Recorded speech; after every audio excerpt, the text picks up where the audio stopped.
नमस्कार साथियों, सभी का स्वागत अभिनंदन है।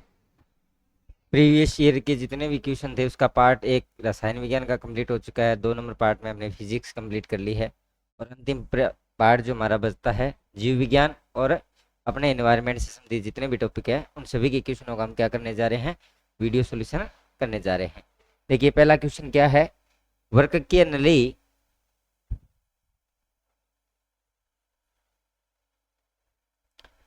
तथा लार ग्रंथि नली के अस्तर का निर्माण कौन सा उत्तक करता है। ये वास्तविकता में यदि हम उत्तकों की प्रकार करें तो उत्तक हैं ये जंतु उत्तकों की यदि बात करें तो जंतु उत्तक जितने भी हैं ये हमारे 4 प्रकार के उत्तक होते हैं। कितने टाइप्स के होते हैं?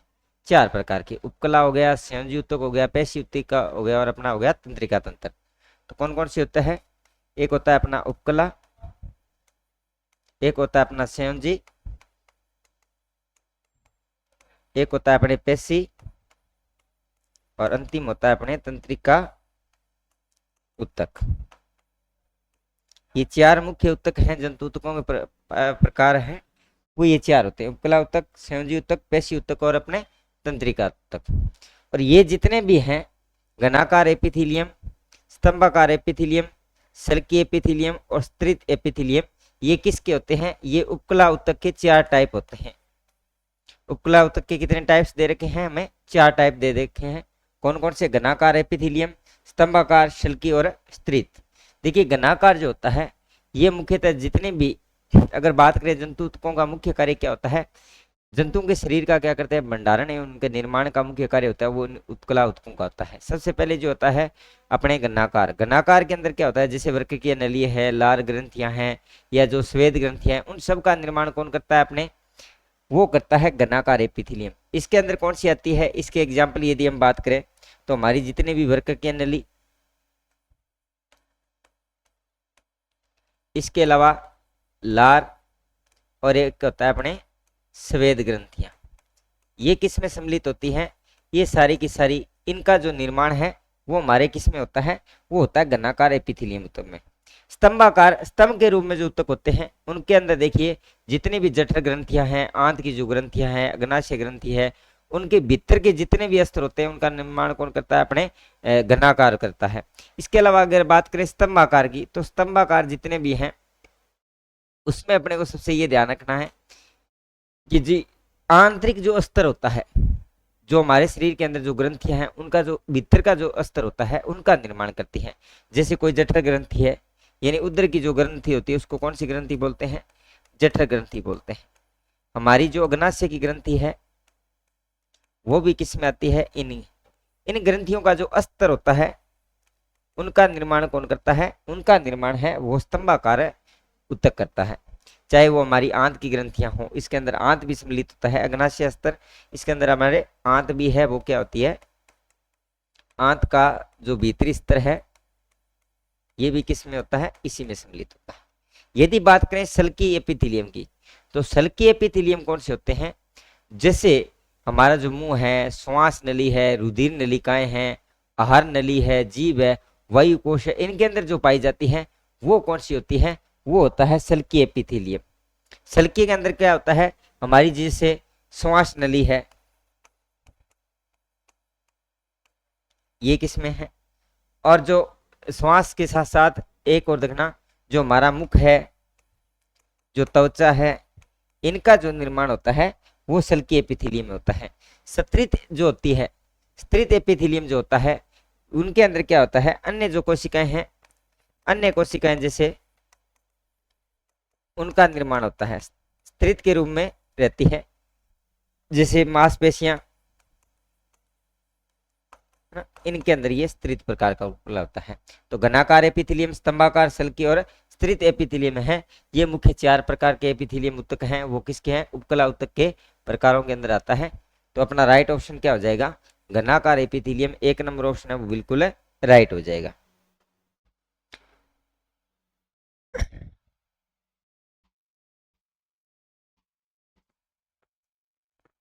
एक इसके अंदर अपने मुख्य जो ध्यान करना स्तृत का है, उसके अंदर अपने मुख्य क्या ध्यान रखना है?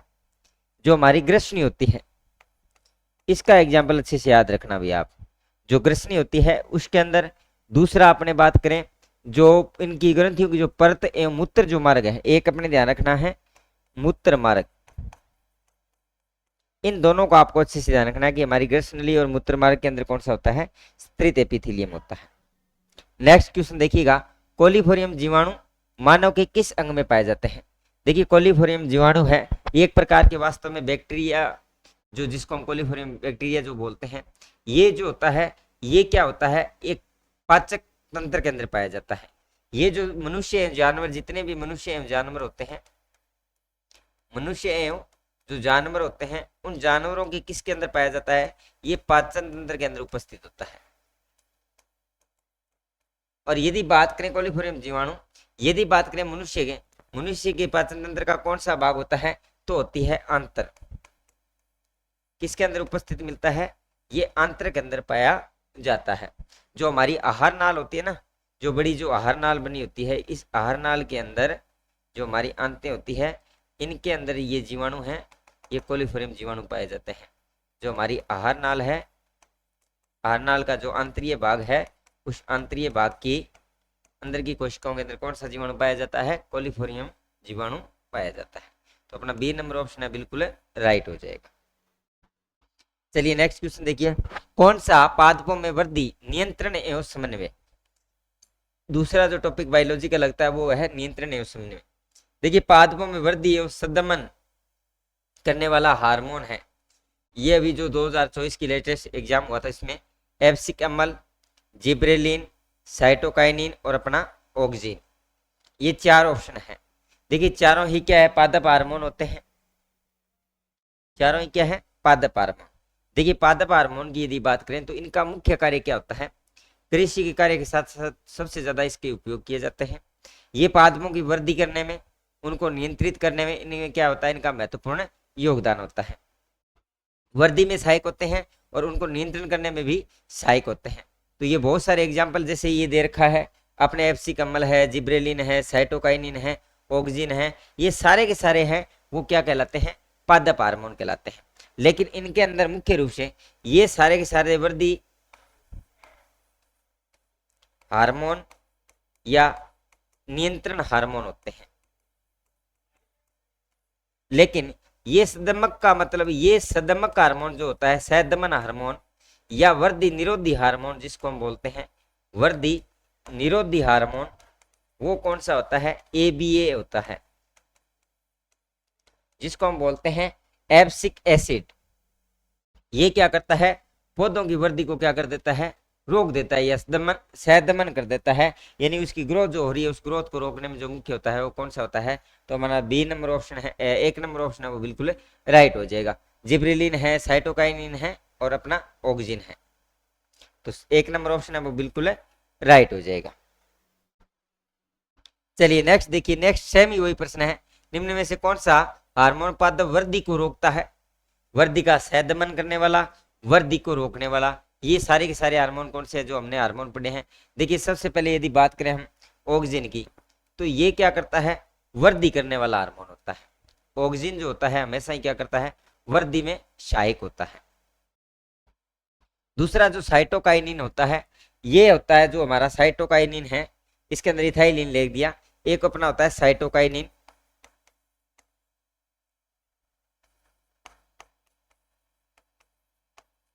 ये साइटोकाइनिन क्या होता है, कोशिका विभाजन का कार्य करता है। कोशिका में जो विभाजन होता है उस कोशिका विभाजन का कार्य कौन करता है, साइटोकाइनिन। ये मुख्य रूप से 5 जो हार्मोन हमें दे रखे हैं, ये मुख्य रूप से 5 हार्मोनों का अपने ध्यान रखना है। ऑक्सिन हो गया, जिब्रेलिन हो गया, इथाइलिन हो गया, एब्सिक एसिड हो गया और अपने एक हो गया अपने साइटोकाइनिन।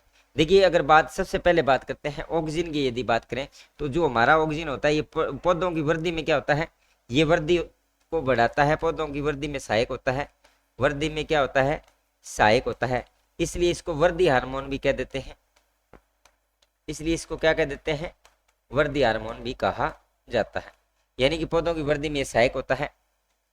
दूसरा आता है अपने जिब्रेलिन। जिब्रेलिन हार्मोन क्या होता है, नियंत्रित हार्मोन। ये क्या करता है, नियंत्रित हार्मोन जिसको बोल देते हैं, नियंत्रित हार्मोन। एक तो इस नाम से इसको ध्यान रखना। दूसरा ये जो अपने एक अवस्था आती है जिसको हम बोलते हैं अंकुरित, अंकुरण में ये सहायक होता है। एक तो अवस्था होती है अंकुरण, अंकुरण में सहायक होता है। साथ ही साथ इसकी एक मुख्य विशेष बात ये होती है कि ये जीर्णता को क्या करता है, नियंत्रित करता है। शीघ्र पुष्पन में ये क्या होता है, प्रभावी होता है। तो एक चीज ध्यान रखना, जीर्णता को ये क्या करता है, समाप्त करता है, और शीघ्र पुष्पन में ये सहायक होता है, यानी फूलों के आगमन को ये प्रभावित करता है। इथाइलिन हार्मोन है, ये एक प्रकार का गैसीय हार्मोन होता है। कौन सा हार्मोन होता है, ये एक प्रकार का गैसीय हार्मोन है। जब बात करें इथाइलिन की, ये मुख्यतः क्या आता है, गैस के रूप में उपस्थित होता है। फलों को पकाने में, तनों की वृद्धि को, लंबाई को वृद्धि रोधक के रूप में भी इसको जाना जाता है। यानी कि तने की वृद्धि की लंबाई को ये क्या करता है, वृद्धि रोधक के रूप में कार्य करता है। दूसरा ये है, फलों को पकाने में कौन सा हार्मोन सहायक होता है, यही हार्मोन सहायक होता है। एफसीकेड हार्मोन है, इसको सैदमन हार्मोन कहते हैं, या इसको क्या बोलते हैं, वृद्धि को रोकने वाला। ये क्या करता है, वृद्धि को रोक देता है, वृद्धि को सैदमन कर देता है ना। एक चीज और ध्यान रखना, हमारा जो ये हार्मोन है, एफसीक हार्मोन है, इसको हम बोलते हैं अम्लीय हार्मोन। कौन सा हार्मोन, अम्लीय हार्मोन। इसकी एक विशेष बात ध्यान रखना है, अम्लीय हार्मोन किसको कहते हैं, एफसीक हार्मोन होता है उसको अम्लीय हार्मोन कहते हैं। और दूसरी चीज ध्यान रखना, ये साइटोकाइनिन होता है, ये अपना क्षारीय हार्मोन होता है। कौन सा हार्मोन होता है, क्षारीय हार्मोन होता है। एक अपना हो गया गैसीय हार्मोन। तो तीनों में से इस बार इंपॉर्टेंट के रूप में ये रहेगा, एक तो गैसीय हार्मोन याद रखना, दूसरा क्षारीय हार्मोन कौन सा होता है, और अपना अम्लीय हार्मोन कौन सा होता है। यहाँ से प्रश्न बन सकता है। तो राइट ऑप्शन क्या हो जाएगा, अपना कौन सा हार्मोन पादप वृद्धि को रोकता है, तो डी नंबर ऑप्शन है वो बिल्कुल राइट हो जाएगा। चलिए नेक्स्ट क्वेश्चन, नेक्स्ट यही क्वेश्चन है, पादप हार्मोन पादप वृद्धि का सैदमन करता है, तो कौन सा करता है, ए सैदमन का कार्य करता है, और इसको हम कौन सा हार्मोन बोलते हैं, अम्लीय हार्मोन भी कहते हैं। तो 3 बार ये क्वेश्चन रिपीट हुआ है, तीनों ही बार क्या है, वृद्धि को रोकने वाले हार्मोन के बारे में पूछा गया है। अब कर वृद्धि को बढ़ाने वाले हार्मोन, या गैसीय हार्मोन, या फिर अपने क्षारीय या अम्लीय हार्मोन के नाम से भी इसको प्रश्न में दिया जा सकता है। तो ये इंपॉर्टेंट रहेगा। तो बी नंबर ऑप्शन राइट हो जाएगा। कौन सा ऑप्शन राइट हो जाएगा, बी नंबर ऑप्शन अपना बिल्कुल राइट हो जाएगा। नेक्स्ट देखिए, नेक्स्ट है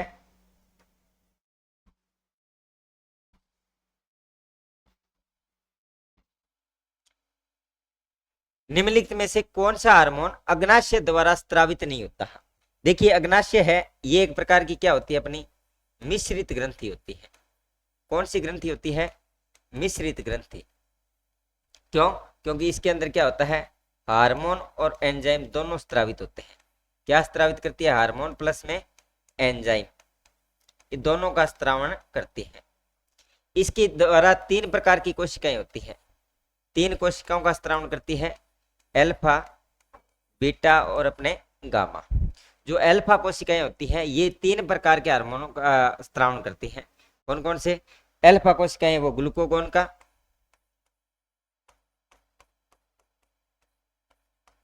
बीटा कोशिकाएं हैं ये इंसुलिन का,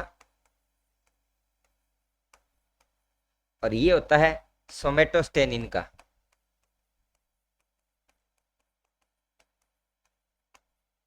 तीनों ही कोशिकाएं होती है, 3 प्रकार के हार्मोन स्रावित होते हैं।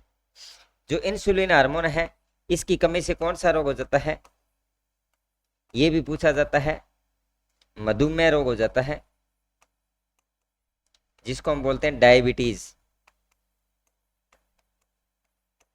क्या बोला जाता है, डायबिटीज बोला जाता है। अब बात करें अपने रिलैक्सन हार्मोन की। ये रिलैक्सन हार्मोन स्रावित होता है महिलाओं में, किसके द्वारा, अंडाशय या जिसको हम बोलते हैं ओवेरी। और ये देखिए कौन सी संरचना होती है अंडाशय की, होती है वो कार्पस ल्यूटियम संरचना। कौन सी संरचना, कार्पस ल्यूटियम संरचना होती है, इसके द्वारा स्रावित हार्मोन होता है। ये क्या करता है, बच्चे के जन्म के समय गर्भाशय को क्या कर देता है, फैलाता है, बच्चे के जन्म को क्या बनाता है, सुगम बनाता है, अंडाशय ओवरी में उपस्थित होता है। तो ये ध्यान रखना है कौन से हार्मोन है, जो रिलैक्सेशन हार्मोन है ये महिलाओं के अंदर होता है। तो अपने कौन सा नहीं है, स्रावित नहीं किया जाता, तो कौन सा हो जाएगा, ऑप्शन नंबर सी इसका बिल्कुल राइट ऑप्शन हो जाएगा।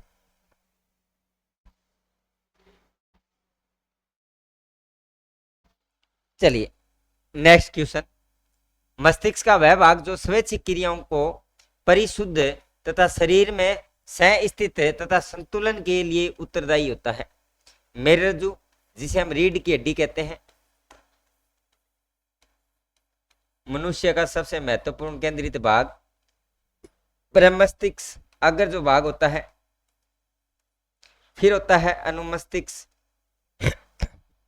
और ये मेडुला है, ये मस्तिष्क के अनुमस्तिष्क का ही भाग होता है। ठीक है, तो रीढ़ की हड्डी, अगर भाग, मस्तिष्क, अनुमस्तिष्क। अब ये कहता है कि देखिए सबसे पहले बात करते हैं अपने अगर मस्तिष्क। जो हमारा अग्र मस्तिष्क होता है उसको हम बोलते हैं प्रमस्तिष्क या सेरिब्रम कहते हैं। क्या कहते हैं, प्रमस्तिष्क या सेरिब्रम कहते हैं, जिसके 3 मुख्य भाग होते हैं, थैलेमस, हाइपोथैलेमस और एपिथैलेमस। हाइपोथैलेमस है ताप नियंत्रण के रूप में कार्य करता है, थैलेमस भाग होता है, एपिथैलेमस भाग होता है, और अपना 3 भाग होते हैं किसके, प्रमस्तिष्क से। ये सोचने विचारने का जो केंद्र होता है, ये जो अगर भाग है इसके अंदर 3 प्रकार होते हैं। ये सोचने और समझने की जो क्षमता होती है, सोचने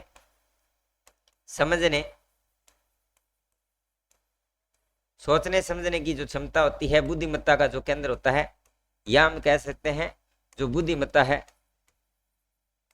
वो सेरिब्रम भाग में होता है। अगर भाग जो होता है सेरिब्रम, उसी के अंदर ये उपस्थित होते हैं।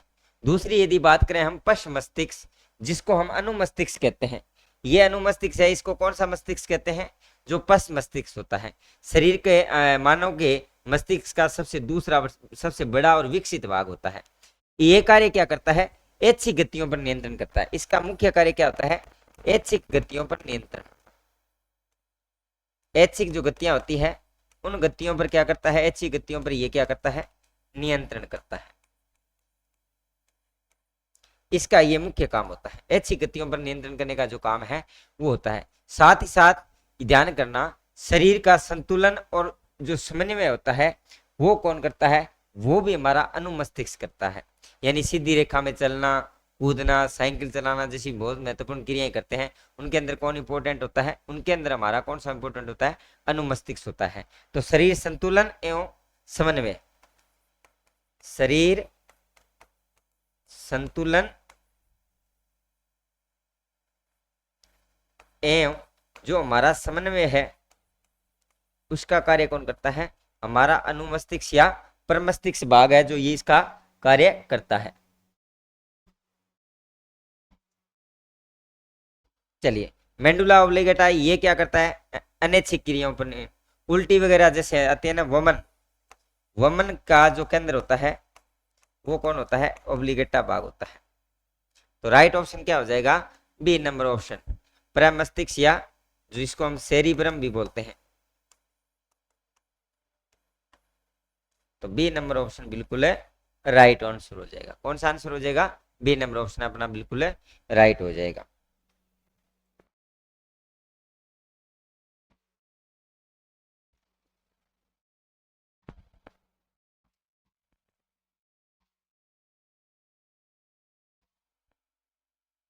एक सेकंड, अच्छा, मस्तिष्क का व्यवहार स्वैच्छिक क्रियाओं पर, ऐच्छिक या स्वैच्छिक क्रियाओं पर, सॉरी भी, ऐच्छिक को हम क्या बोलते हैं, स्वैच्छिक बोलते हैं। क्या कहते हैं, स्वैच्छिक। तो राइट आंसर क्या होगा, अपने 3 नंबर आंसर है, अनुमस्तिष्क है, ये आंसर राइट होगा। 3 नंबर आंसर है वो बिल्कुल राइट होगा। चलिए नेक्स्ट क्वेश्चन देखिएगा, निम्न में से कौन सा प्रतिवर्ती क्रिया चाप के अवयवों का सही क्रम होता है। देखिए प्रतिवर्ती क्रिया चाप की बात करें तो हमें जैसे एक विशेष प्रकार का संवेदनाएं और प्रेरक प्रकार की तंत्रिकाएं हमारे शरीर के अंदर पाई जाती है। मनुष्य का जो मस्तिष्क है ये हमारा सेंटर भाग कहलाता है, केंद्रीय तंत्रिका तंत्र, जिसके अंदर मस्तिष्क और मेरुरज्जु का निर्माण होता है। ठीक है ना, ये इसके साथ साथ हमें संवेदना, जैसे हम गर्म पानी के अंदर अंगुली देते हैं तो हमें गर्म पानी का एहसास कैसे हुआ? तो हमें विशेष प्रकार की संवेदनाएं होती है, जो संवेदनाएं हमारे मस्तिष्क से जाती है और मस्तिष्क उन संवेदनाओं को प्रत्युत्तर के रूप में यानी प्रेरक क्रियाओं के माध्यम से अपने हाथ को देता है, हम तुरंत हाथ को हटा लेते हैं। जैसे गर्म पानी में हाथ गया, गर्म दूध में अंगुली डाली, या हाथ को ऐसी क्रिया होते ही हम उसको नियंत्रित कर लेते हैं। तो जो हमारा उस चाप होता है, उस क्रिया को हम क्या बोलते हैं? इस पूरी क्रिया को हम बोलते हैं प्रतिवर्ती क्रिया चाप। जो हमारा प्रतिवर्ती क्रिया चाप होता है, प्रतिवर्ती जो क्रिया चाप होता है, देखिए एक विशेष प्रकार का पथ होता है, जहां से विशेष तंत्रिका पथ होता है, जो एक क्रिया को दूसरी क्रिया के द्वारा नियंत्रित किया जाता है। प्रतिवर्ती क्रिया के अंदर चाप है, हमेशा काम बनता है, याद रखना, जो हमारा मेरुरज्जु होता है, जो मुख्य भाग होता है, वहां पर प्रतिक्रिया चाप बनता है। और मेरुरज्जु प्रतिक्रियाओं का नियंत्रण भी कौन करता है? मेरुरज्जु या जो रीढ़ की हड्डी होती है वही नियंत्रण करता है। तो आपसे पूछ ले कि प्रतिवर्ती क्रिया का जो सेंटर पॉइंट होता है या केंद्र जो बिंदु होता है वो कौन होता है? तो याद रखना, प्रतिवर्ती क्रिया का जो प्रतिवर्ती है, प्रतिवर्ती क्रिया का केंद्र बिंदु, यदि आपसे पूछ ले कि प्रतिवर्ती जो क्रियाएं होती है उनका केंद्र बिंदु कौन होता है, तो होता है ये सेंटर भाग होता है। देखिए इसका अर्थ ये हुआ कि जब कोई अभिग्राही द्वारा संवेदी अंगों से प्राप्त सूचनाओं, अभिग्राही का मतलब जैसे हमने ये अंगुली रखी, तो यहाँ पर जो अभिग्राही है, ये अभिग्राही क्या करता है? संवेदनाओं के द्वारा अंगों से प्राप्त सूचनाओं को, या इस अंग की जो सूचना है, ये संवेदनाएं क्या करती है? सूचनाओं को संवेदी तंत्रिकाओं के माध्यम से कोशिकाओं द्वारा कहां तक लेके आता है? इस मेरुरज्जु भाग तक लेके आता है। और मेरुरज्जु भाग तक लाने के बाद संदेशों को प्रेरक तंत्रिकाएं कोशिकाओं द्वारा ऐच्छिक पेशियों तक पहुंच दिया जाता है और वहां से प्रत्युत्तर मिलता है, फिर हम वो क्रिया होती है। तो इस दौरान कौन कौन सी चीजें होती है? इस दौरान जो चीजें सम्मिलित होती है, सबसे पहले आता है अभिग्राही, यानी कि जो संवेदनाओं को ग्रहण करता है।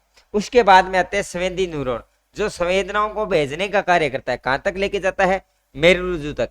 और मेरुरज्जु द्वारा प्रेरक तंत्रिकाएं या प्रेरक न्यूरॉन होते हैं, जो कहां तक लेके जाते हैं? हमारी मांसपेशियों तक। और मस्तिष्क भी इसमें महत्वपूर्ण भूमिका निभाता है। तो सी नंबर ऑप्शन अपना बिल्कुल राइट हो जाएगा। ये प्रतिवर्ती क्रिया का क्या है? अवयवों का सही क्रम है। क्या क्रम है? सही क्रम है। जो क्या कर, इनका मुख्य कार्य क्या होता है? मुख्य जो यदि कार्य करें, मुख्य कार्य की बात करें तो ये उसका मुख्य कार्य है सूचनाओं का आदान प्रदान, सूचनाओं का आदान प्रदान करना, ये इनका मुख्य कार्य होता है।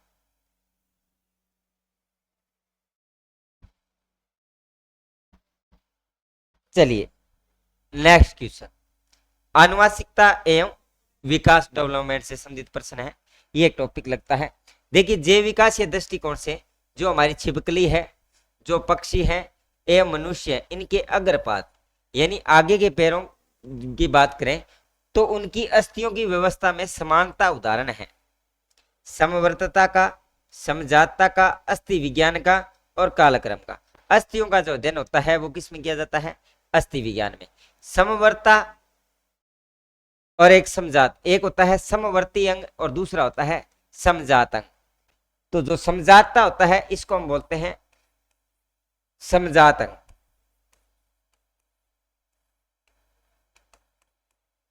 समवर्ता होता है, इसको हम बोलते हैं समवर्ती अंग। क्या बोला जाता है? एक को हम कहते हैं समजातता। अब ध्यान रखना कि जिनकी आधारभूत संरचनाएं एक समान और कार्य क्या हो? अलग अलग हो। यानी कि जिनकी संरचना तो क्या हो? संरचना समान और कार्य क्या हो? कार्य अलग अलग हो, वो तो कहलाते हैं समजात अंग। लेकिन जिनकी संरचना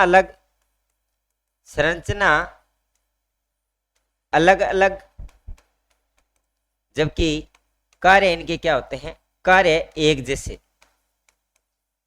या एक समान होते हैं, उन अंगों को हम क्या बोलते हैं? समवर्ती अंग कहते हैं। तो इन संरचनाओं के अंदर जब हम देखते हैं कि छिपकली है, पक्षी है, मनुष्य के जो अग्रपाद हैं, उनकी सभी की संरचनाएं तो क्या है? एक समान है, लेकिन उनके कार्य क्या है? अलग अलग है। छिपकली के पैरों के कार्य अलग अलग हैं, पक्षियों के जो पैर है वो अलग कार्य करते हैं, और मनुष्य के जो हाथ है, उनकी अस्थियां हैं वो अलग अलग कार्य करती है। इसलिए ये सभी यानी समजात अंग का मतलब है कि जिनके अंदर संरचना तो समान होती है लेकिन उनके कार्य क्या होते हैं, अलग अलग होते हैं। संरचना हमेशा समान होती है और उनकी कार्य हैं वो अलग अलग होते हैं। इनमें कार्य एक जैसे होते हैं और संरचनाएं अलग अलग होती हैं। ये अस्थियों का अध्ययन जिसमें करते हैं, अस्थियों का अध्ययन जिसके अंदर किया जाता है उनको हम बोलते हैं अस्थि विज्ञान। कालक्रम का मतलब होता है समय चक्कर, ये अलग हो गया। तो अपना 2 नंबर ऑप्शन है यानी कि बी नंबर ऑप्शन है वो बिल्कुल राइट हो जाएगा। बी नंबर ऑप्शन है वो बिल्कुल राइट हो जाएगा।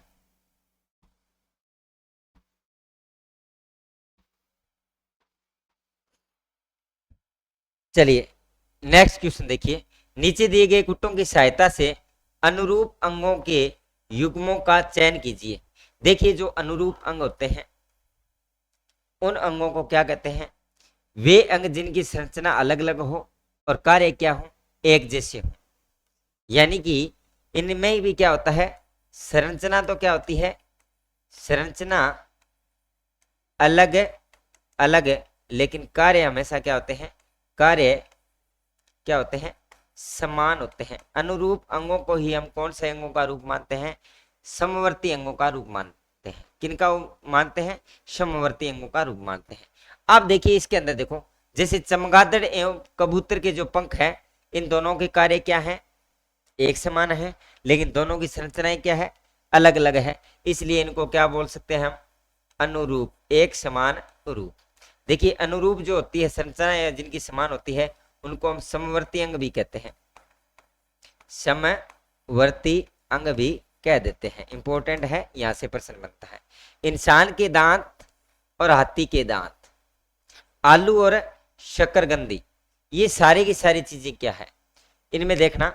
जैसे अलग बात करो, जैसे तितलियां हैं, पक्षी है, चमगादड़ है, इनके जो पंख होते हैं ये एक समान कार्य करते हैं। स्तनधारी और जो ऑक्टोपस होते हैं उनकी आंखें होती है, उनकी संरचनाएं अलग अलग होती है लेकिन कार्य समान होते हैं। जैसे अपने आलू है, शकरकंद है या समान उपयोगी जो सब्जियां होती है उनके और पक्षियों के उनका जो एक समान जो काम हो रहा है, तो वे सारे के सारे क्या कहलाते हैं, अनुरूप अंग कहलाते हैं। क्या कहलाते हैं, अनुरूप अंग कहलाते हैं। यानी जिनकी दोनों की समानता एक जैसी हो, कार्य क्या हो, एक जैसे हो, कार्य क्या होने चाहिए, एक जैसे होने चाहिए। तो कार्य क्या हो, एक जैसे हो, तभी उनका अनुरूप अंग बोलते हैं। अब देखो दूसरा ऑप्शन है अपने इंसान के दांत और हाथी के दांत, क्या इनकी संरचनाएं अलग अलग है, क्या इनके कार्य समान है। वे अंग जिनकी संरचनाएं अलग अलग हो लेकिन कार्य एक जैसा हो, तो वे तो सारे के सारे अनुरूप कम क्या कहलाते हैं, कहलाते हैं। लेकिन यहाँ पर क्या है, ये अनुरूप नहीं है। आलू और शकरकंदी ये दोनों क्या है, अनुरूप हैं, दोनों क्या है, अनुरूप हैं। तो अपना ऑप्शन क्या हो जाएगा, ए और सी है, यानी सी नंबर ऑप्शन है वो बिल्कुल है राइट ऑप्शन हो जाएगा। सी ऑप्शन है बिल्कुल है राइट हो जाएगा। चलिए नेक्स्ट क्वेश्चन, मानव कोशिका में गुणसूत्रों की संख्या होती है। देखिए मानव जो कोशिका होती है एक द्विगुणित कोशिका होती है, यानी कि इसके अंदर 23 जोड़ी गुणसूत्र होते हैं। कितने होते हैं, 23 जोड़ी गुणसूत्र होते हैं। यानी कि टोटल जो गुणसूत्रों की संख्या होती है वो कितनी होती है, 46 होती है। इन 23 जोड़ी के अंदर यदि हम 23 जोड़ी की बात करें, इन 23 जोड़ी के अंदर 22 जोड़ी अलग होते हैं और एक जोड़ी क्या होते हैं, अलग होता है। इनको तो बोलते हैं ऑटोसोम्स, ऑटोसोम्स, और इनको हम बोलते हैं क्रोमोसोम्स। ऑटोसोम्स को ये होते हैं लिंग गुणसूत्र,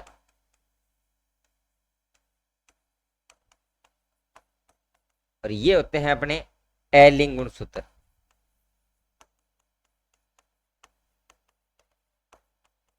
ये तो केवल क्या है, शरीर की संरचना या जो विशेष लक्षण होते हैं उनको प्रकट करते हैं, और ये होने वाली संतान की लिंग निर्धारण का क्या करते हैं, निर्माण करते हैं। तो टोटल गुणसूत्रों की संख्या हमारी कितनी हो जाएगी, 46, यानी सी नंबर ऑप्शन है वो बिल्कुल है राइट हो जाएगा। चलिए नेक्स्ट क्वेश्चन। एक सामान्य बालिका शिशु अपने एक्स गुणसूत्र प्राप्त करती है। देखिए जब लिंग निर्धारण की प्रक्रिया की बात करते हैं, लिंग निर्धारण की प्रक्रिया के अंदर एक होता है नर और एक होता है मादा। अभी हमने जो 23 जोड़ी की बात की थी, यानी कि जो टोटल 46 गुणसूत्र होते हैं, कितने गुणसूत्र होते हैं 46। उन 46 में से जो 44 प्लस में एक्स वाई, और मादा के अंदर क्या होते हैं 44 प्लस में एक्स और एक्स गुणसूत्र होते हैं। यहीं से क्या होता है लिंग निर्धारण की प्रक्रिया शुरू होती है। अब कहने का मतलब यहां से तो एक्स और वाई है, ये तो सेम है, और इधर से एक्स और एक्स होता है। यदि पुरुष का एक्स गुणसूत्र एक्स से क्रिया करेगा तो एक्स एक्स बनेगा, यदि एक्स गुणसूत्र है वो वाई से क्रिया करेगा तो एक्स वाई, यानी कि 50-50 होने के चांसेस है। 50% पुत्र और 50% पुत्रियां होने के चांसेस हैं, यानी 1:1 का रेशो रहता है। लेकिन ये क्या कह रहा है कि शिशु अपने एक्स गुणसूत्र किन से प्राप्त कर सकता है? मादा से केवल एक्स होता है और पुरुष में क्या होता है एक्स और वाई। तो जो शिशु जन्म लेता है, तो शिशु के अंदर बालिका शिशु की बात कर रहा है, शिशु की बात करें तो या तो बालिका होगी या क्या होगा बालक। यदि बालिका है तो पिता का एक्स और माता का क्या होगा एक्स होगा। यदि बालक है तो पिता का वाई और माता का कौन सा गुणसूत्र होगा एक्स गुणसूत्र होगा। तो हमें ये क्या पूछ रहा है, बालिका शिशु के लिए अपने माता और पिता दोनों से क्या करता है वो एक्स गुणसूत्र प्राप्त करती है। तो सी नंबर ऑप्शन है वो बिल्कुल राइट हो जाएगा।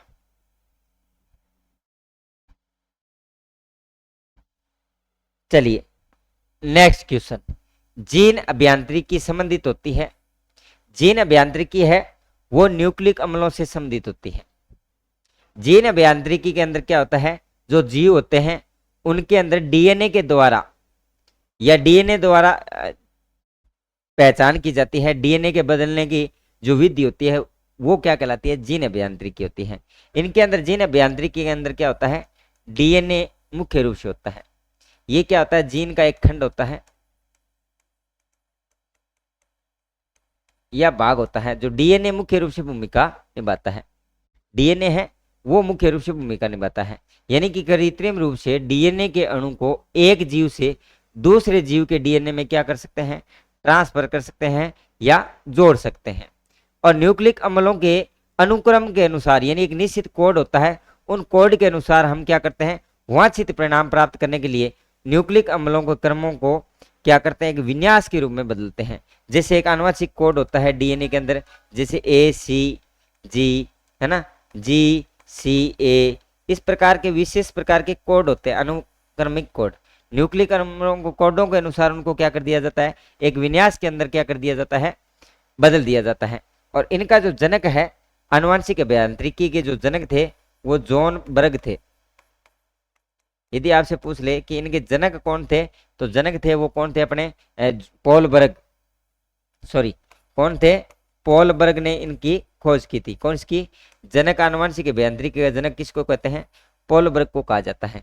जो हमारे डीएनए के खंड होते हैं और जो न्यूक्लिक अम्ल होते हैं, न्यूक्लिक अम्ल है, ये जो न्यूक्लिक अम्ल होते हैं, न्यूक्लिक जो अम्ल होते हैं, इन न्यूक्लिक अम्लों के अंदर क्या है, कार्बनिक अम्ल होते हैं। इनको हम कौन से बोलते हैं, कार्बनिक अम्ल भी कहते हैं। क्या कहते हैं, कार्बनिक अम्ल। इस कारण क्या हुआ कि जो कार्बनिक अम्लों में परिवर्तन और न्यूक्लिक अम्लों में परिवर्तन, ये दोनों ऑप्शन सेम हो गए। इस कारण इस प्रश्न को क्या कर दिया गया, डिलीट कर दिया गया था आरपीसी के द्वारा। चलिए नेक्स्ट क्वेश्चन। बीटी पादप में बीटी का मतलब क्या होता है, जो बीटी पादप होता है इसके अंदर बीटी का जो मतलब होता है बेसिलस थुरेंजिसिस। बेसिलस थुरेंजिसिस होता है बीटी का जो पादप है, बीटी नरमे को जो विशेष प्रकार के जीवाणु रहित करने के लिए। बीटी पादप है उनमें रोग ना हो, रोगों से मुक्त करने के लिए इसके अंदर एक जीवाणु था जिसको हम कहते हैं बेसिलस थुरेंजिसिस। बीटी जीवाणु द्वारा उत्पादित एक प्रकार का क्या है, जो हमारा जो बीटी होता है ये एक प्रकार का क्या है, एक प्रकार का जीवाणु या बैक्टीरिया है। और ये क्या काम करता है, बीटी विष का काम करता है। किसका काम करता है, बीटी विष के रूप में कार्य करता है। पौधे के अंदर किस रूप में कार्य करता है, ये बीटी विष के रूप में कार्य करता है, जो है कपास के विष उत्पन्न करने वाला एक प्रकार का क्या है, जीन होता है, जो कपास की जीनोम जिसको हम बोलते हैं, कपास की नई किस्म बोलते हैं, या बीटी नरमा जो आजकल नाम आता है, जो बीटी नरमा, नरमा और कपास की नरमा जो आता है वो किस नाम से आता है, वर्तमान के बीटी नरमा का नाम से आता है। ये रोगाणुओं से रक्षा करने के लिए जो नए जीव है वो उत्पन्न ना हो और फसल नष्ट होने से बचाने के लिए हम एक प्रकार के कीटों के लिए क्या करते हैं, कीटनाशक का प्रयोग करते हैं, जिसको हम बोलते हैं बीटी, और इसका पूरा नाम होता है बेसिलस थुरिंजिसिस। तो बी नंबर ऑप्शन बिल्कुल राइट हो जाएगा। नेक्स्ट क्वेश्चन देखिएगा, निम्न में से कौन सी मानव बीमारी वंशागत द्वारा नियंत्रित होती है। वंशागत बीमारियां कौन सी होती है, जो पीढ़ी दर पीढ़ी चलती है, वे बीमारियां या वे रोग जो पीढ़ी दर पीढ़ी दूसरी पीढ़ी में पहुंच जाते हैं, वे संचरित रोग या आनुवंशिक रोग कहलाते हैं। इनके मुख्य उदाहरण देखें, जैसे हीमोफीलिया है, व्रणांधता है, फिनाइल कीटोनेरिया है, ये इसके मुख्य रोग होते हैं। बात करें यदि हम गोनेरिया की यदि हम बात करें तो देखिए गोनेरिया है, ये एक जीवाणु रोग है। कौन सा रोग है, जीवाणु जनित यौन संक्रमित रोग होता है। और कौन से, नाइजेरिया गोनेरिया द्वारा फैलता है। नाइजेरिया गोनेरिया द्वारा फैलता है, एक जीवाणु जनित यौन संचरित रोग है। कौन है, जीवाणु जनित यौन संचरित रोग।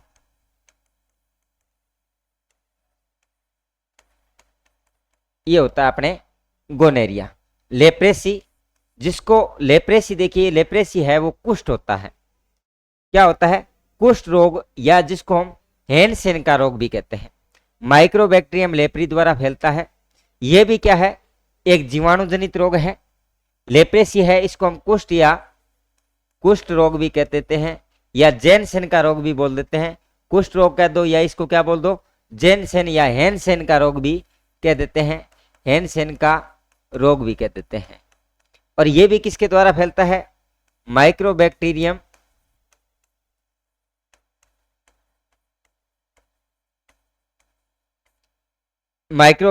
जो जीवाणु होता है, माइक्रोबैक्टीरियम। और ध्यान रखना, लेप्रेसी के आगे नाम मिलेगा, लेप्रेसी जीवाणु का नाम। यहां देखो, नाइजीरिया गोनेरी, माइक्रोबैक्टीरियम, लेप्रेसी, ये एक प्रकार का क्या है, संक्रामक रोग होता है।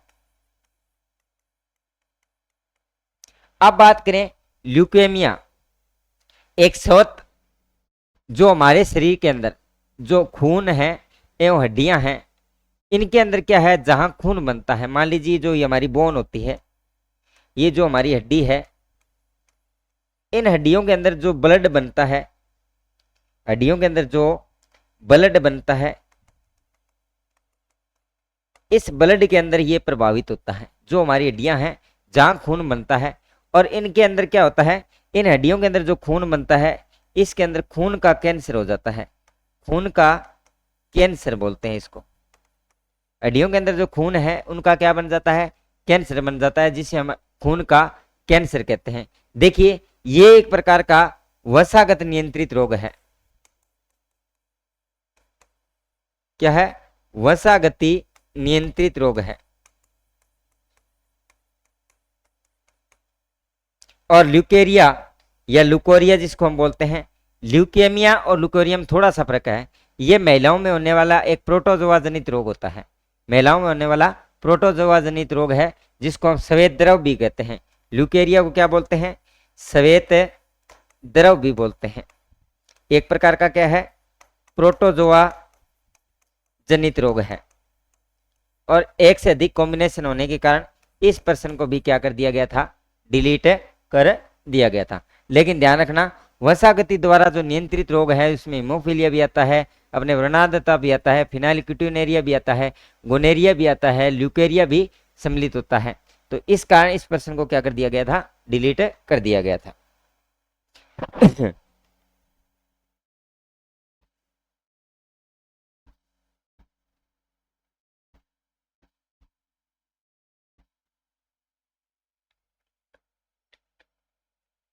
चलिए नेक्स्ट देखिए, डीडीटी के व्यावसायिक उत्पादन में कच्चे माल का उपयोग किया जाता है। तो डीडीटी जो होता है, इस डीडीटी के अंदर कौन कौन सा जो कच्चा माल है वो उपस्थित होता है? Dichloro die ethyl टेट्राक्लोरो ethane, die ethyl die chloro tetra ethyl ethane जो होता है उसको हम डीडीटी बोलते हैं। इसके अंदर जो मुख्य रूप से कच्चे माल के रूप में देखो क्लोरोबेंजीन व क्लोरोफॉर्म, क्लोरोबेंजीन व क्लोरोमेथेन, क्लोरोबेंजीन एवं क्लोरोल, क्लोरोबेंजीन एवं वीएचसी। देखिए जो डीडीटी का जो मुख्य उत्पादक है उसके अंदर जो कच्चा माल है उस कच्चे माल के रूप में हम किसका उपयोग करते हैं? क्लोरोबेंजीन एवं क्लोरोल का उपयोग करते हैं। तो सी नंबर ऑप्शन है अपना बिल्कुल राइट हो जाएगा। नेक्स्ट देखिए, समर्थ का जीवन सर्वाइवल टू द फिटेस्ट का प्रतिपादन किसने किया था? जो समर्थ का जीवन है इसमें लेमार्क है, डार्विन है, स्पेंसर है और फिशर है। चार ऑप्शन दिए हैं हमें।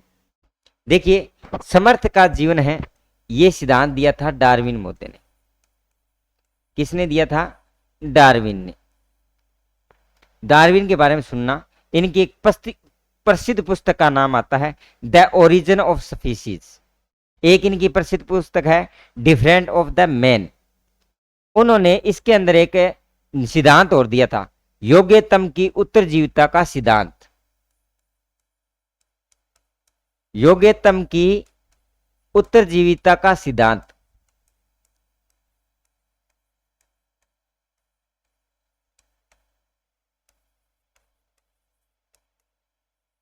The origin of species book के आधार पर द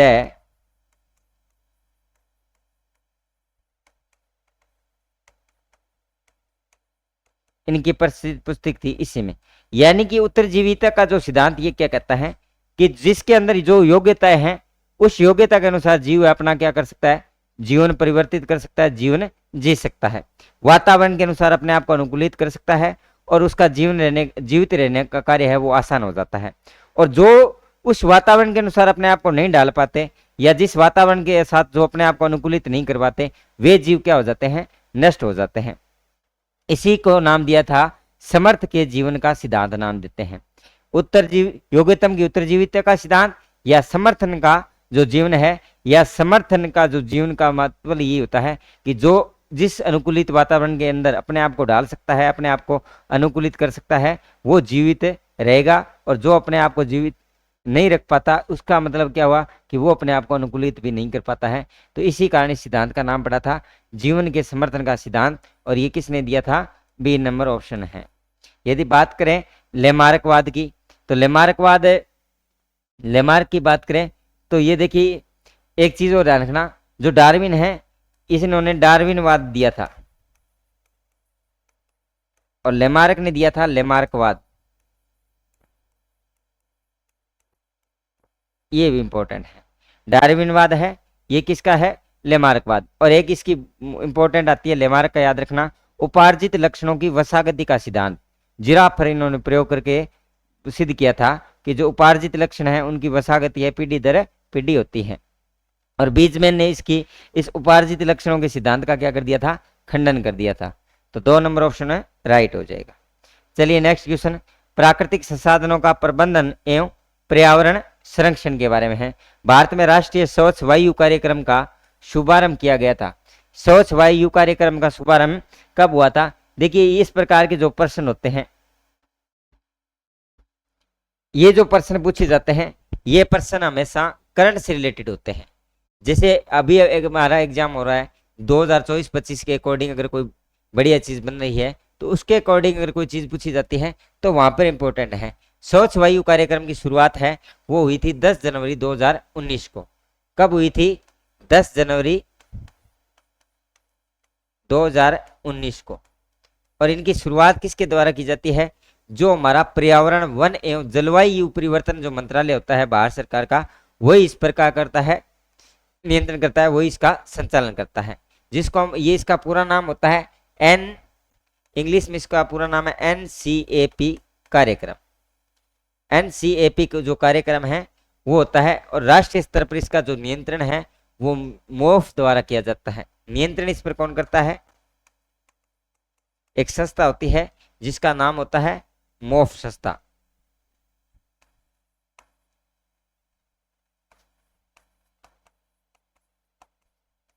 इसको आप अच्छे से ध्यान रखना। और यदि बात करें इसका अंतर्राष्ट्रीय दिवस, इसका अंतर्राष्ट्रीय दिवस ये भी हो सकता है। स्वच्छ वायु का अंतर्राष्ट्रीय दिवस कब मनाया जाता है? तो ये अपने हैं 7 सितंबर को। 7 सितंबर को इसका अंतर्राष्ट्रीय दिवस मनाया जाता है। तो राइट ऑप्शन क्या हो जाएगा अपने? 2019 ऑप्शन है वो बिल्कुल राइट हो जाएगा।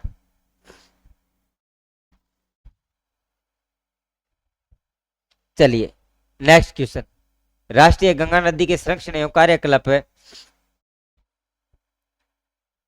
एक चीज और ध्यान करना भाई, भारत के अंदर राष्ट्रीय स्वच्छ वायु कार्यक्रम की एक बात करें तो एक चीज और ध्यान करना, इन पर नियंत्रण और निगरानी के लिए इनका एक पोर्टल भी लॉन्च किया था। इनका एक पोर्टल है, इन पर निगरानी एवं निगरानी करने के लिए एक पोर्टल लॉन्च है जिसको हम बोलते हैं प्राण।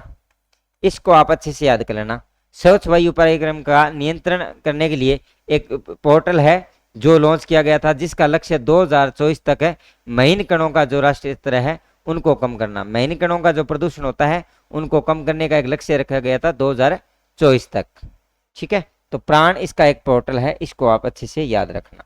चलिए नेक्स्ट क्वेश्चन, राष्ट्रीय गंगा नदी संरक्षण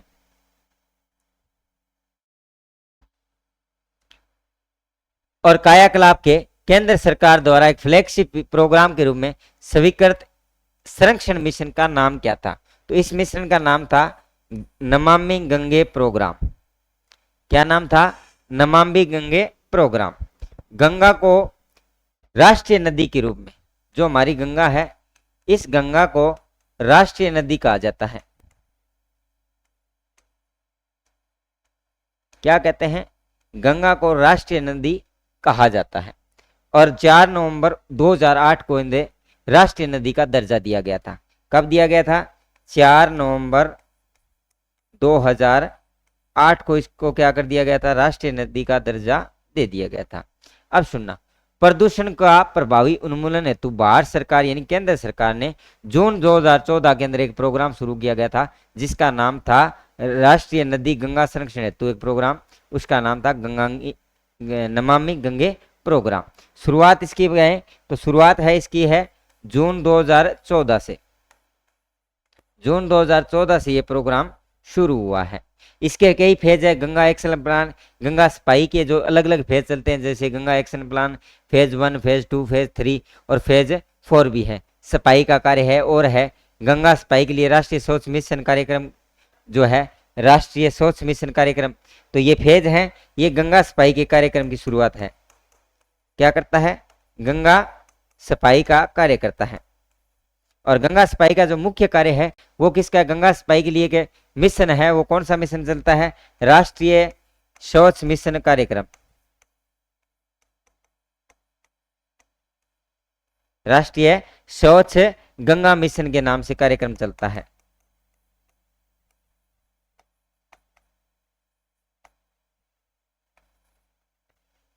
इस मिशन को 12 अगस्त 2011 से लागू किया गया था। कब लागू हुआ था ये? 12 अगस्त 2011 से इसकी शुरुआत होती है, राष्ट्रीय स्वच्छ गंगा मिशन प्रोग्राम। इसका मुख्य उद्देश्य क्या है? गंगा नदी के प्रदूषण को रोकना। और गंगा एक्शन प्लान, यदि आपसे पूछ ले सबसे पहले गंगा के लिए जो प्रोग्राम बना था उसका नाम था गंगा एक्शन प्लान। ये जो गंगा एक्शन प्लान है ये 1985 में शुरू हो गया था। उसके बाद हर हर गंगे प्रोग्राम भी स्टार्ट है, गंगा एक्शन प्लान के फेज भी स्टार्ट हो गए, गंगा राष्ट्रीय नदी का दर्जा भी इसको दे दिया गया है। तो गंगा सफाई दिवस पूछ ले, 17 दिसंबर को गंगा सफाई दिवस मनाया जाता है। अगर आपसे पूछ ले गंगा सफाई दिवस,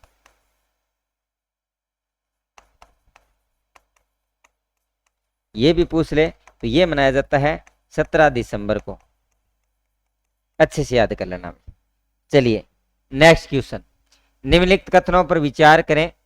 भारत में नवंबर 2021 से 30 तक गैर जीवाश्म ऊर्जा स्रोतों से अपनी स्थापित बिजली क्षमता का 40% प्राप्त करने का लक्ष्य हासिल कर लिया है। अंतर्राष्ट्रीय सौर संगठन का मुख्यालय कायरा मिस्र में स्थित है। कथन 1 सही है या कथन 2 सही है? देखिए अगर इन कथनों की बात करें तो इनमें से 1 नंबर बात क्या कह रहा है कि 2021 से 2030 तक जो बिजली उत्पादन क्षमता का लक्ष्य है लगभग 50% तक पूरा करना था। यानी कि बिजली क्षमता का क्या है? 50% लक्ष्य पूरा करना था, लक्ष्य पूरा करना था, ये लक्ष्य रखा गया था। उसमें से 40% करने का हासिल कर लिया है, यानी 50% का लक्ष्य रखा गया था, लेकिन क्या है 40% है वो कंप्लीट कर लिया गया था। और इसकी भारत सरकार ने क्या है कि वर्ष 2029 से और 30 तक लगभग 18 से बढ़ाकर, यानी वर्तमान बात करें 2020-21 के अंदर, तो ये क्षमता 18 से 20% थी, जिसको लगभग बढ़ाकर 2030 तक 44 से 50% करने का लक्ष्य रखा गया था।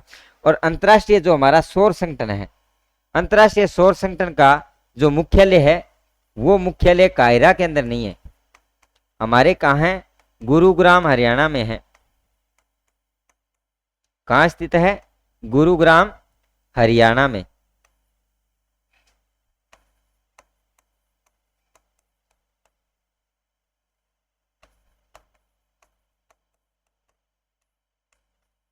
ये अपने हरियाणा के अंदर स्थित है।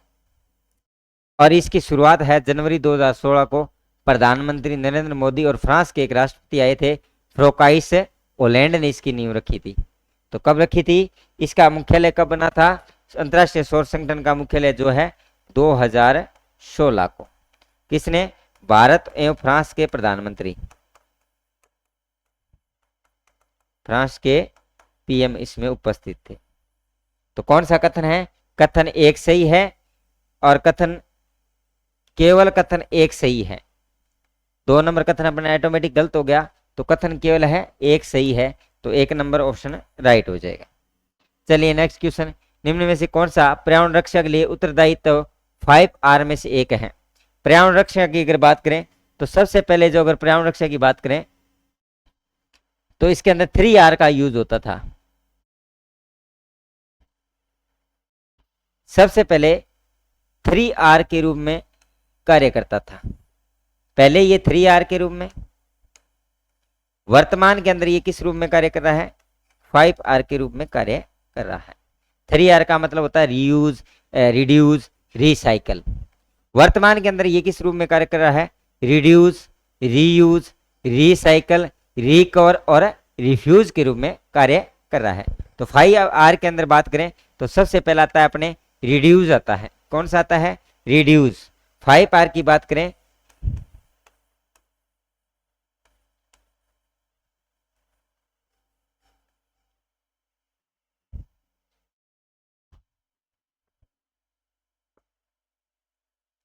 रिड्यूस, और देखिए रिड्यूस जो होता है इसके बारे में सुनना, रिड्यूस का मतलब होता है कम उपयोग करना। जितने भी संसाधन है उन संसाधनों की खपत है वो कम से कम की जाए, संसाधनों का उपयोग है वो कम से कम किया जाए।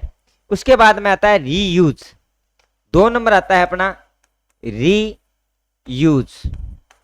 ये जो रीयूज है, रीयूज का तात्पर्य क्या होता है, रीयूज का तात्पर्य होता है पुनः उपयोग करना, यानी जो वस्तुएं हैं जो समाप्त न हो उनका बार बार हम क्या करें, उपयोग करें, जिससे वस्तुओं का क्या है उत्पादन कम करना पड़ेगा और वस्तुओं के द्वारा जो हानि होती है वो भी कम होगी। इसलिए वस्तुओं का हमें क्या करना चाहिए, बार बार पुनः उपयोग करना चाहिए, रीयूज करना चाहिए। इसके बाद में आता है रिसाइकिल। क्या आता है, रिसाइकिल। रिसाइकिल का तात्पर्य क्या होता है, रिसाइकिल का होता है पुनः चक्रण, यानी पुनः दोहरान। ऐसी कुछ अनुपयोगी वस्तुएं होती हैं जिनके द्वारा हम नई वस्तुओं का निर्माण कर सकते हैं, जैसे कांच, प्लास्टिक, कागज या धातुओं की वस्तुएं हैं जो यूज में नहीं है, उनको किसी नए काम के थ्रू या नई चीजों के रूप में हम उसका क्या कर सकते हैं, रीयूज कर सकते हैं। और फिर आता है अपना रिकवर।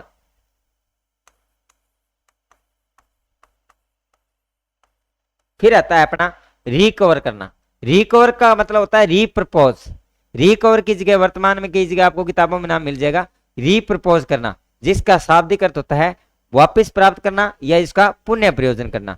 जब कोई विशेष वस्तु निर्मित होती है उसका अन्य वस्तुओं के रूप में उपयोग कर लेते हैं, जैसे चीनी मिट्टी के कोई बर्तन है वो टूट गए तो उनमें छोटे छोटे पौधे लगा देना है। और अंत में अपना आता है रिफ्यूज। 5 में अंत में आता है रिफ्यूज। रिफ्यूज का अर्थ होता है अस्वीकार कर देना, मना कर देना। प्लास्टिक की वस्तुएं हैं, प्लास्टिक की निर्मित थैलियां हैं, उनको बिल्कुल नकार देना क्या कहलाता है, रिफ्यूज कहलाता है। तो ये 5 है, तो रिफाइन नहीं है, रिपे नहीं है, रिचार्ज नहीं है, तो कौन सा है, रिफ्यूज। तो बी नंबर ऑप्शन हो जाएगा। चलिए नेक्स्ट क्वेश्चन देखिएगा। केंद्रीय शुष्क बागवानी संस्थान स्थित है, ये अपने कहाँ है, बीकानेर के अंदर स्थित है, ये बी नंबर ऑप्शन हो गया। चलिए नेक्स्ट क्वेश्चन देखिएगा।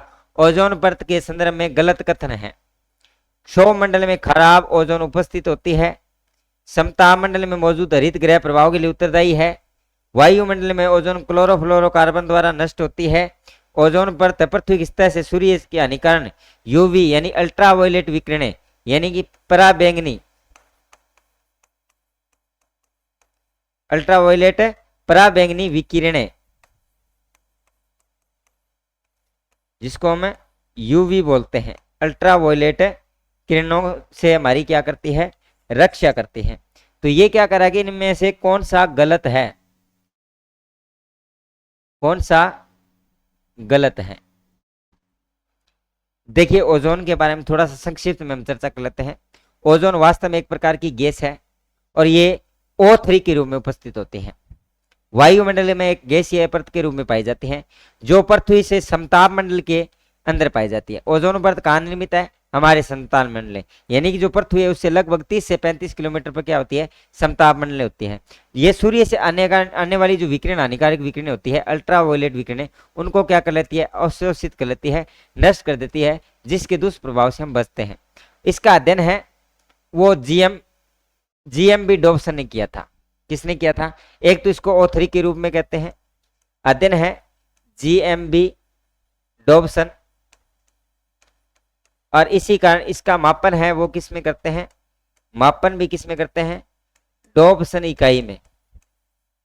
किस में करते हैं, डॉब्सन इकाई के अंदर इसका मापन किया जाता है, ये भी ध्यान रखना है।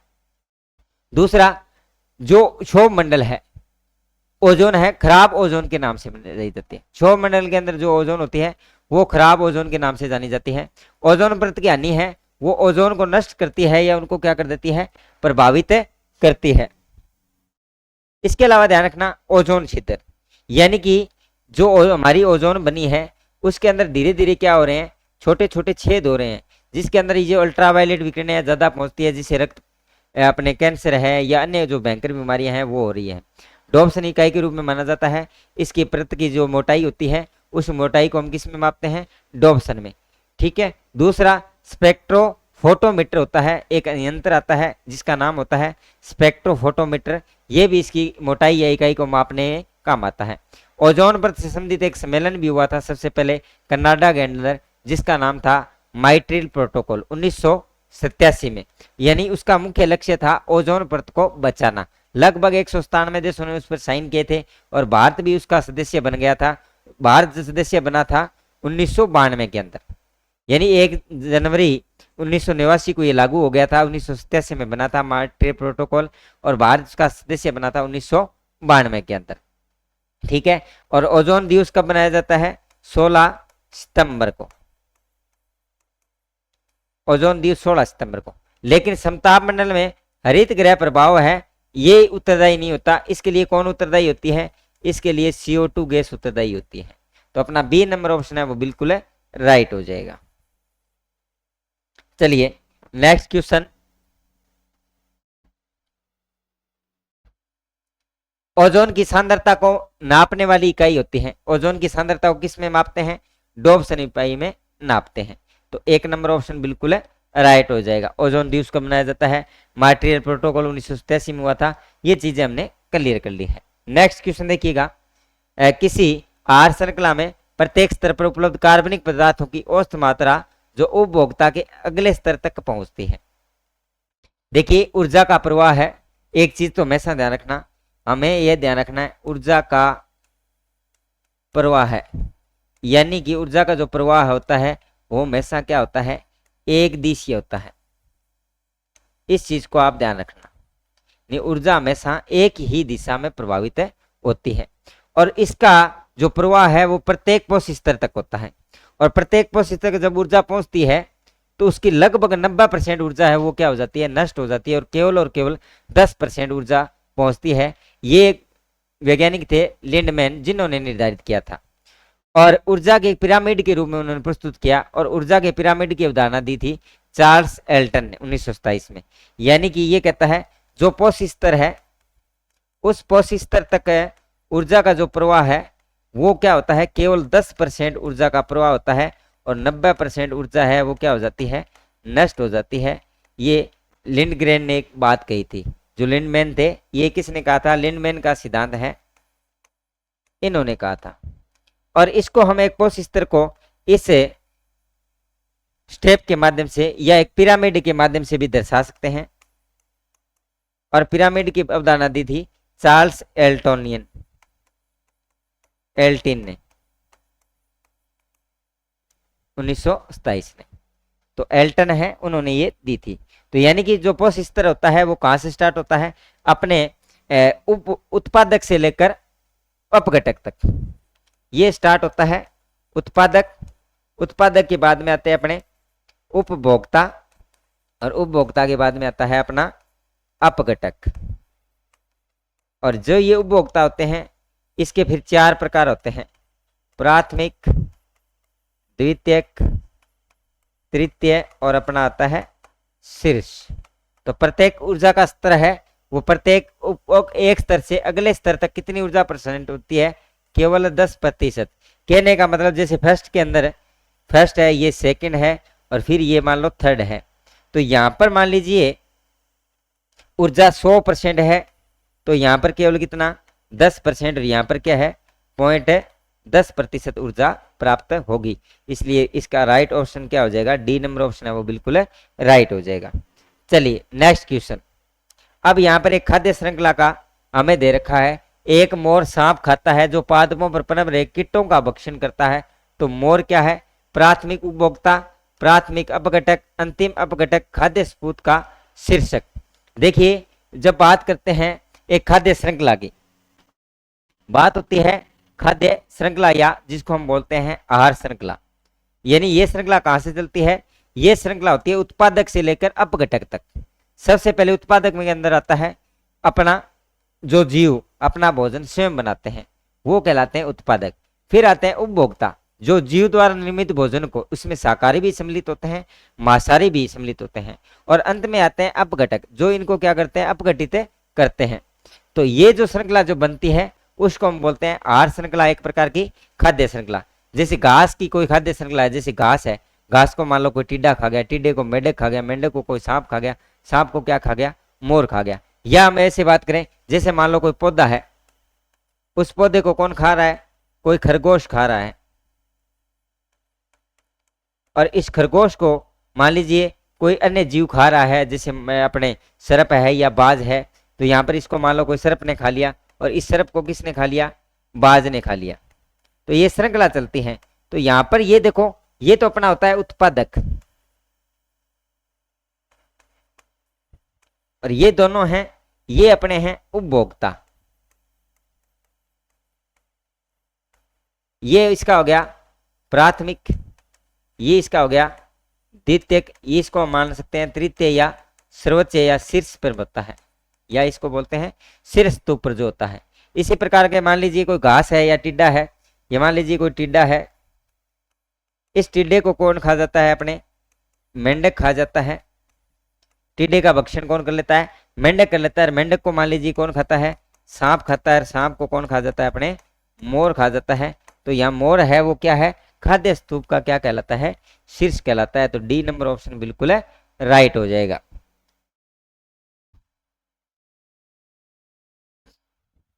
नेक्स्ट क्वेश्चन देखिएगा, निम्नलिखित कथनों पर विचार कीजिए। देखिए करंट से संबंधित प्रश्न होते हैं। ताप विद्युत गृह जिसमें कोयला उष्मा के स्रोत हेतु उपयोग में लिया जाता है, यह उस विद्युत गृह जिसमें प्राकृतिक गैस का उपयोग होता है की अपेक्षा CO2 का उत्सर्जन अधिक करता है। ताप विद्युत गृह जिसमें काले कोयले के स्थान पर भूरे कोयले का उपयोग है, कार्बन डाइऑक्साइड के उत्सर्जन को क्या करता है, कम करता है। एक ताप विद्युत गृह जिसमें कोयले का उपयोग किया जाता है, उसकी उष्मा स्थानांतरण दक्षता 75% के लगभग होती है। उपरोक्त कथनों में से कौन सा कथन सत्य है। देखिए 3 कथन दे रखे हैं, क्या दे रखे हैं अपने, 3 कथन। इनमें से कौन से कथन सही है। देखिए पहला कथन है कि एक विद्युत गृह जिसमें कोयला उष्मा के स्रोत हेतु उपयोग में लिया जाता है, यह उस विद्युत गृह जिसमें प्राकृतिक गैस का उपयोग होता है उसकी अपेक्षा CO2 का उत्सर्जन अधिक करता है। बिल्कुल सही बात है। प्राकृतिक गैस जो CNG होती है अच्छा ईंधन होता है और वो क्या करती है 70% से भी कम CO2 गैस का उत्सर्जन करता है।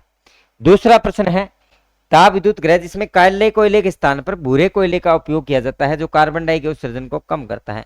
देखिए भूरा कोयला जिसको हम लिग्नाइट भी कहते हैं और काला कोयला होता है जिसको पीट कहते हैं। लिग्नाइट कोयला है वो पीट की तुलना में कार्बन की मात्रा ज्यादा होती है और CO2 का उत्सर्जन क्या करता है अधिक करता है। तो ये जो भूरा कोयला होता है ये तो होता है अपना पीट और ये होता है अपने लिग्नाइट। तो ये क्या करता है इसकी क्षमता है कार्बन की मात्रा कम होती है इसमें कार्बन की मात्रा ज्यादा होती है इसलिए CO2 का उत्सर्जन बहुत ही कम करता है। और एक विद्युत गृह जिसके अंदर कोयले का उपयोग किया जाता है उसकी ऊष्मा हस्तांतरण 75% के लगभग होती है तुलना में कोई कार्बन की मात्रा ज्यादा होती है एवं कम CO2 का क्या करता है उत्सर्जन करता है।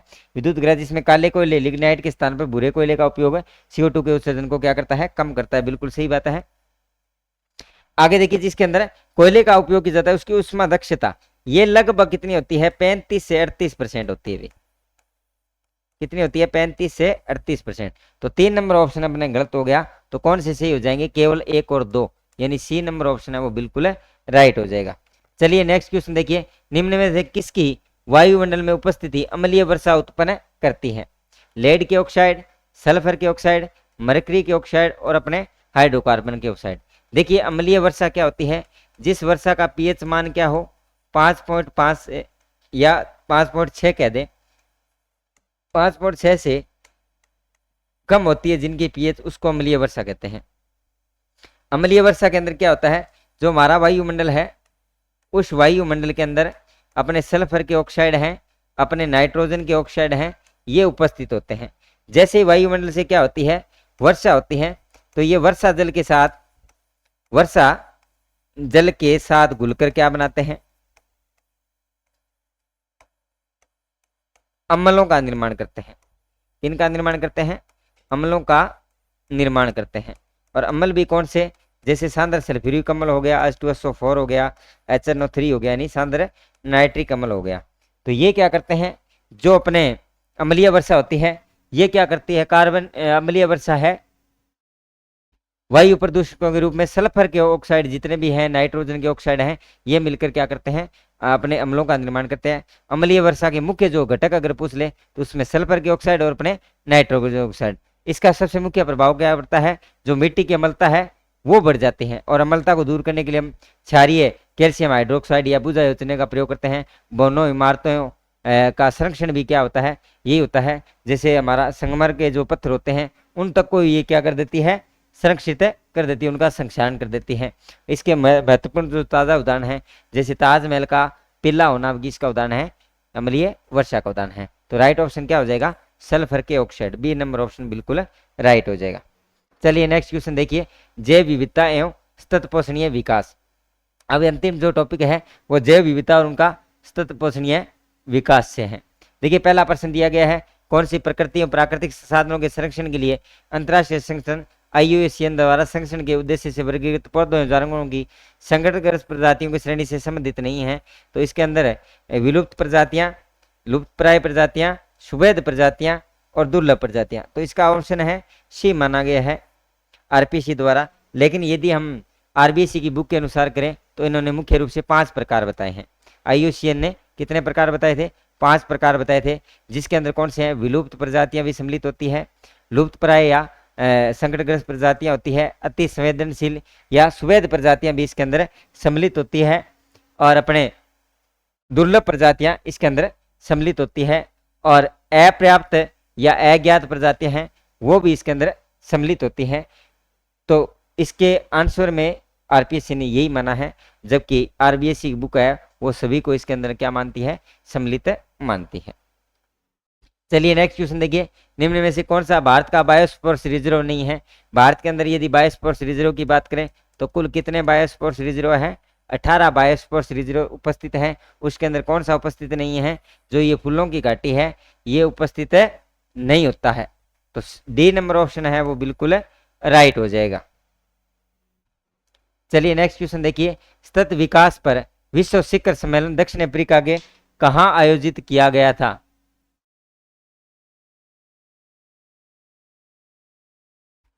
ध्यान करना, विश्व शिखर सम्मेलन की बात चल रही है। तो ये बात पूछ रहा है दक्षिण अफ्रीका के जोहान्सबर्ग में कब आयोजित किया गया था? तो ये किया गया था 2002 के अंदर। कहाँ कब आयोजित किया गया था?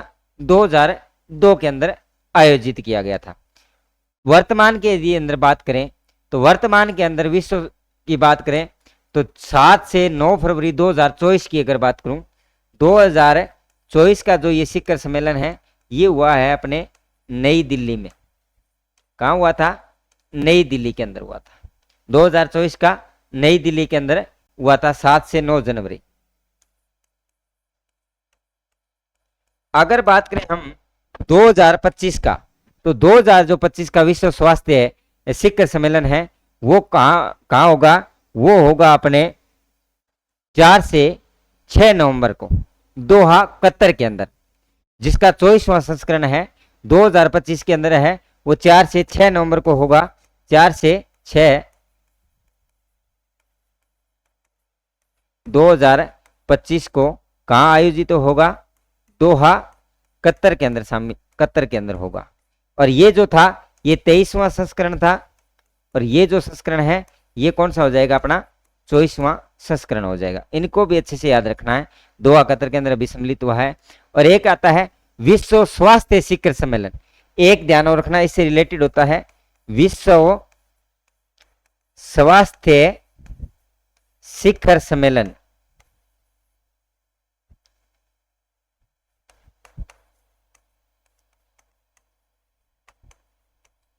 इसको भी विश्व स्वास्थ्य शिखर सम्मेलन है, ये अपने आयोजित हुआ था बर्लिन यानी जर्मनी के 12 से 14 अक्टूबर 2025 को।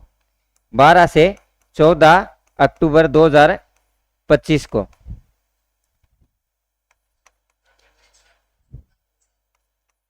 कहाँ आयोजित है? बर्लिन जर्मनी के अंदर। इसको आप अच्छे से ध्यान रखना है। और ये जो विश्व स्वास्थ्य संगठन है इसका यहाँ हो जाएगा। और ये जो शिखर सम्मेलन है, अगर आपसे पूछ ले कि 2025 का उद्देश्य क्या है, सतत विकास का लक्ष्य रखा गया है, एक एजेंडा तैयार किया गया है 2030 तक का। उस एजेंडे के अंदर सतत जो विकास है लक्ष्य है वो 17 सतत विकास लक्ष्यों का एजेंडा रखा गया है। कितने सतत विकास है? 17 सतत विकास का एजेंडा कब तक रखा गया है? 2030 तक। तो रिलेटेड वर्तमान से अगर जोड़ के प्रश्न पूछा जाता है तो ये 24वां संस्करण और विश्व स्वास्थ्य शिखर सम्मेलन को भाई आपको क्या रखना है? अच्छे से याद रखना है। नेक्स्ट क्वेश्चन देखिए, वह प्राणी जो काजीरंगा अभ्यारण्य में पाया जाता है, काजीरंगा अभ्यारण्य के अंदर सबसे ज्यादा कौन सा पाया जाता है? काजीरंगा अभ्यारण्य के अंदर सबसे ज्यादा गेंडा मिलता है। काजीरंगा अभ्यारण्य की यदि बात करें तो विशिष्ट प्रजाति के एक संरक्षित क्षेत्र है, वहां सबसे ज्यादा क्या मिलते हैं? गेंडे मिलते हैं। लगभग 600 के लगभग इनकी संख्या मिलती है। और काजीरंगा कहाँ है? काजीरंगा है वो हमारे असम के अंदर है। वर्तमान में लगभग कितने हैं? 600 के लगभग संख्या है इनकी। गेंडों की संख्या है वो लगभग कितनी है? 600 के लगभग संख्या है वो आ जाती है। और इनको विश्व यूनेस्को की जो विश्व धरोहर घोषित है 1985 के अंदर, इसको यूनेस्को ने विश्व धरोहर घोषित किया था। कब किया था? 1985 को। तो विश्व धरोहर में शामिल है यूनेस्को की। कब? 1985 के अंदर। तो बी सी नंबर ऑप्शन बिल्कुल राइट हो जाएगा। नेक्स्ट देखिए, अंतर्राष्ट्रीय जैव विविधता दिवस 2019 की थीम है। अंतर्राष्ट्रीय सेव और स्पीसीज, सेव बायोसिटी एंड वुड एंड हेल्थ।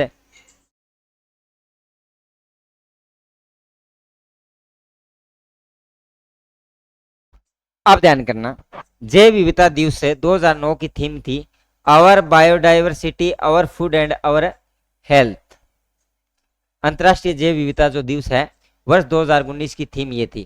वर्ष 2023 के अंदर जो थीम थी वो थी जैव विविधता का पुनर्निर्माण। यदि बात करें 2023 की तो जैव विविधता का पुनर्निर्माण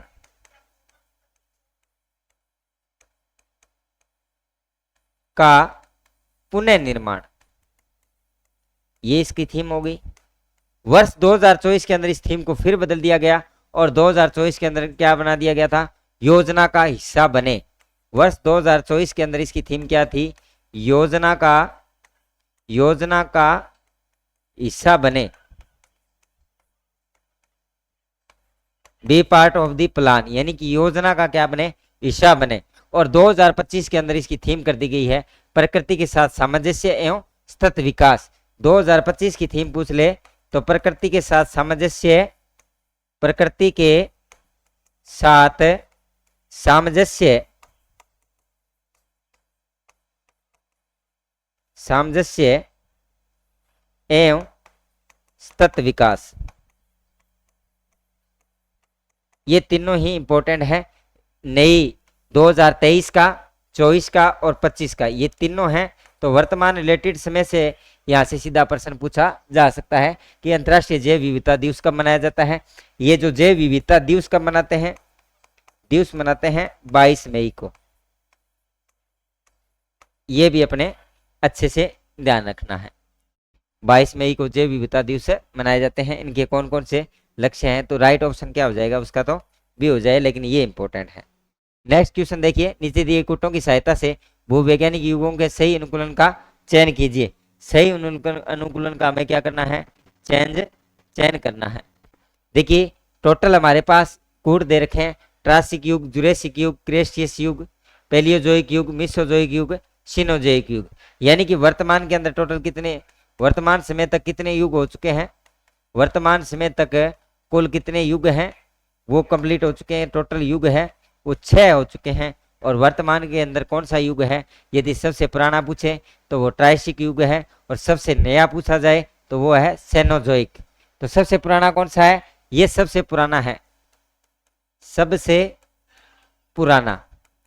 और सबसे नवीनतम कौन सा है, नवीनतम ये है।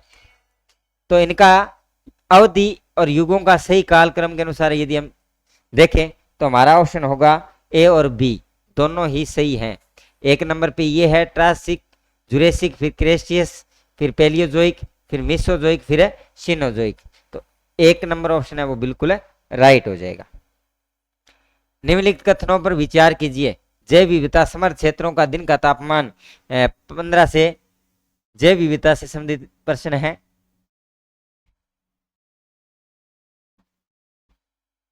तापमान है वो 25 से 28 डिग्री के बीच, वर्षा 120 सेंटीमीटर से कम होती है।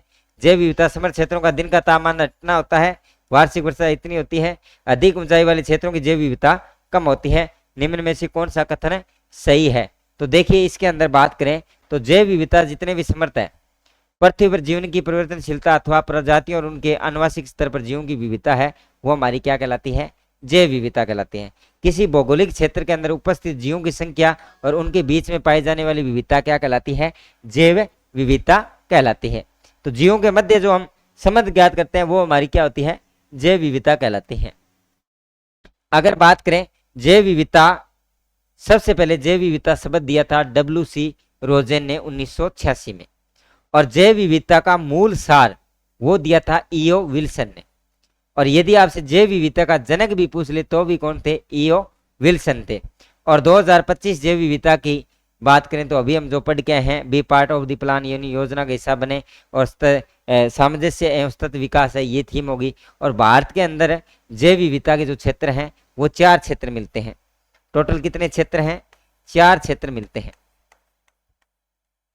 कौन कौन से हैं, पहला जो क्षेत्र है जिसको हमें बात करें तो पहला जो हमारा क्षेत्र है वो कौन सा है, जैव विविधता के क्षेत्रों के अंदर हिमालय, पश्चिमी घाट, इंडो बर्मा और सुंदरलैंड, जिसको हम हॉटस्पॉट बोलते हैं। हॉटस्पॉट की टोटल संख्या 36 है, जिनमें से भारत के अंदर कितने हैं, 4 होते हैं।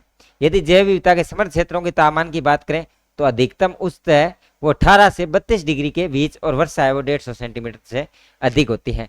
जैसे जैसे ऊंचाई बढ़ती जाती है वैसे वैसे ऊपर का वातावरण जैव विविधता के अनुकूल नहीं होता। तो पर्वतीय क्षेत्रों की तुलना में निम्न क्षेत्रों की तुलना तो जो जैव विविधता होती है, अधिक ऊंचाई वाले क्षेत्रों की जैव विविधता कम होती है। बिल्कुल सही है, निम्न क्षेत्र की जैव विविधता है वो क्या होती है, अधिक होती है।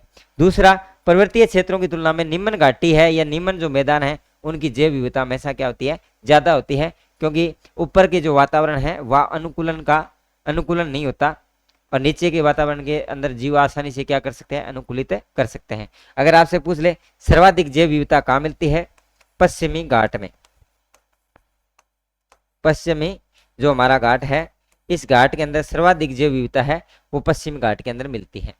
इसके साथ साथ तो इसमें से अपना राइट ऑप्शन क्या होगा, जैव विविधता समृद्ध क्षेत्रों का दिन का तापमान 18 से 32 डिग्री के बीच और वर्षा सेंटीमीटर से अधिक होती है। जैव विविधता समृद्ध क्षेत्रों का दिन का तापमान 15 से 28 के बीच और वर्षा 100 सेंटीमीटर से कम होती है।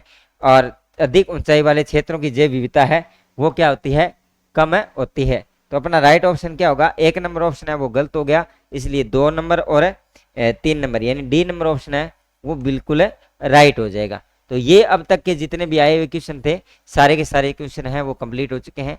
एक चीज और ध्यान रखना, एक आप विश्व पर्यावरण दिवस ध्यान रखना, विश्व पर्यावरण दिवस है वो 5 जून को मनाया जाता है, लेकिन विश्व पर्यावरण दिवस 2025 की थीम आप जरूर याद रखना, प्लास्टिक प्रदूषण को हटाएं। यानी कि इन जो हमारा जो ये टॉपिक है जैव विविधता से संबंधित, इनमें क्या करंट से रिलेटेड प्रश्न है वो ज्यादा बनने के चांसेस रहते हैं। तो सभी साथी क्लास को देखने के बाद अपना व्यू कमेंट बॉक्स में कमेंट जरूर करें, साथ ही साथ ज्यादा से ज्यादा क्लास को शेयर और लाइक करें। मिलते हैं एक नए वीडियो के साथ, एक नई क्लास के साथ, तब तक के लिए धन्यवाद।